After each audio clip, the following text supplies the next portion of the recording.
Sebagai seorang yang nggak ngikutin versi gamenya, Pamali berhasil ngebikin kesan seramnya bukan karena jump scare doang. Namun di beberapa adegannya mereka ngasih suatu hal yang kecil tapi berhasil bikin nuansa yang menurut gua serem. Intinya di film nyeritain tentang sepasang suami istri yang datang ke rumah dan di rumahnya itu nyimpen sesuatu yang mengerikan atau seram lah. Sayang banget Pamali yang gua kira bakalan lebih diangkat oleh nih film tapi malah dijadikan sebagai pemantik doang dan nggak digali lebih. Gue ngerasanya malah nih film kayak film-film rumah berhantu. Namun gue suka bagaimana nih film dari awal membangun ceritanya cukup baik meskipun diselingi dengan lompatan kecil yang nantinya dijelasin. Dan gue suka konsep penceritaan mereka ini, dimana plot hole yang terjadi itu dijelaskan dengan cara flashback cerita. Konektivitas antara satu adegan sekarang dengan yang lalu itu sama-sama berkaitan. Jadi bagi sebagian orang yang nggak perhatiin atau menutup mata ketika menonton di film, gua rasa bakalan miss ya karena ya berkaitan itu tadi. Jump scare yang biasanya menjadi formula untuk film horor di film ini dimainin enggak begitu dikasih porsi yang banyak dan gue cukup suka karena mereka enggak terlalu ngandelin jump scare namun diselingi juga dengan beberapa adegan yang menurut gua creepy.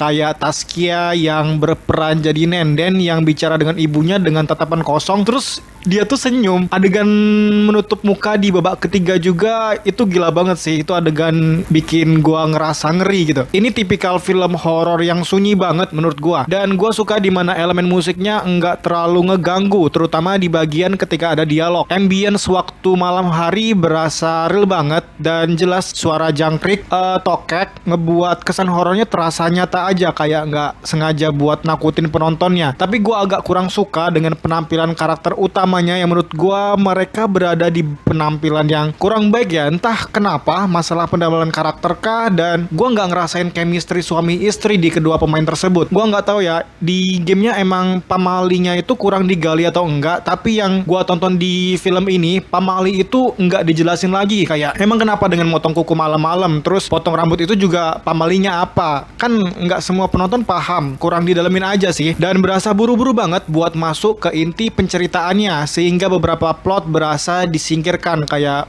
udah yang penting ada gitu. Dan hal lain yang masih gua kurang sukai adalah pemilihan ton warnanya karena di beberapa bagian kayak berasa gelap, ada scene yang kurang kelihatan jelas dan adegan si bapak yang lagi di kamar mandi terus si Nenden muncul itu kurang jelas adegannya karena ketutup dengan gelapnya warna pada saat itu dan movement kamera yang terlalu cepat, agak disayangin. Sekian review ringkas gua, sampai jumpa di lain video. Terima kasih dan jangan lupa bertaubat.